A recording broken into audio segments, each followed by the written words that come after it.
Ilang mambabatas ang mariing pinabulaanan ang paratang na tumanggap sila ng male-maletang pera mula kay dating Congressman Saldico. Anya, malino na diversionary tactic lang ito para ilihis ang atensyon mula sa mga kasalukuyang issue sa politika. Nagbabalik si Vel Custodio. Mariing pinabulaanan ng ilang kongresista ang paratang na nakatanggap umano sila ng male-maletang pera mula kay dating Congressman Saldico na idineliver umano ng 18 ex-Marines. Mahirap talaga pag meron kang sariling mundo.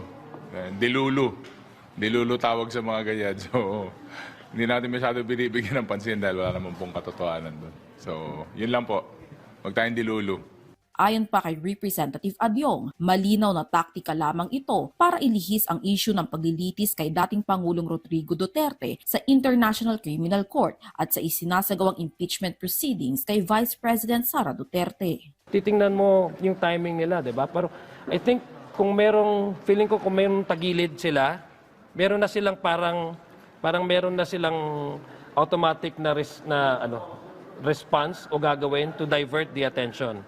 Aniya, ayaw na niyang patulan at makipag-argumento sa mga sinungaling. Ayon naman kay House Committee on Good Government and Public Accountability Chairperson Joel Chua, intensyon lamang ng akusasyon na i-discredit ang Quad Committee at kasalukuyang Justice Committee na magsasagawa ng impeachment hearing laban sa ikalawang Pangulo. Matatandaang kabilang si Chua sa mga umusisa sa mahigit 600 milyong pisong confidential funds at intelligence funds ng Office of the Vice President at DepEd noong si VP Sara pa ang nagsisilbing kalihim dito. Tinitingnan ni Chua ang posibilidad na sampahan ng reklamo ang mga nagbitiw ng paratang sa mga mambabatas.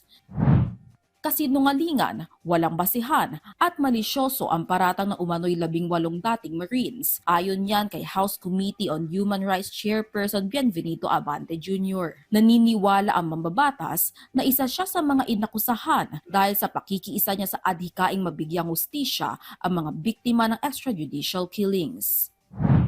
Mariinding pinasinungalingan ni mamamayang Liberal Party List Representative Laila De Lima ang pagtanggap umano niya ng male-maletang pera mula kay Ko. Adiya, malinaw na demolition job at puro kasinungalingan ang mga paratang. Itinuturing niyang squid tactics ito para ilihis ang publiko sa totoong issue na kinakaharap ng mag-amang Duterte. Vel Custodio para sa Pambansang TV sa Bagong Pilipinas.